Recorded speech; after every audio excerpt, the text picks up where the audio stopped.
একটা মেয়ে সমুদ্রের ধারে বালির মধ্যে একটা সি হর্স দেখে। মেয়েটা যখন বুঝতে পারে এই সি হর্সটা জীবন মৃত্যুর মাঝে দাঁড়িয়ে আছে, তখন সে তাকে বালি থেকে তুলে পরিষ্কার করে সমুদ্রের জলের মধ্যে রাখে। তারপর সে ওই সি হর্সটাকে বাড়িতে আনে এবং দেখে যে তার জ্ঞান ফিরেছে। সে ওই ছোট্ট প্রাণীটাকে তার অ্যাকোরিয়ামের মধ্যে রাখে এবং আশা করে যে সে তাড়াতাড়ি রিকভার করে যাবে। মেয়েটা সি হর্সটার জন্য একটা কমফোর্টেবল এনভায়রনমেন্ট তৈরি করে এবং তাকে খাওয়ারও দেয়।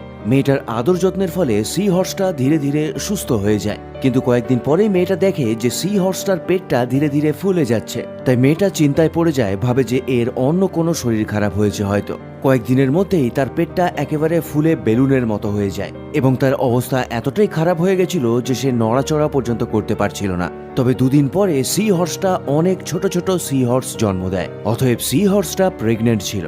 তাই সমুদ্রের ধার থেকে মেয়েটা শুধু একটা সি হর্সকে সেদিন বাঁচায়নি, বরং তাদের একটা পুরো ফ্যামিলিকেই বাঁচিয়েছিল।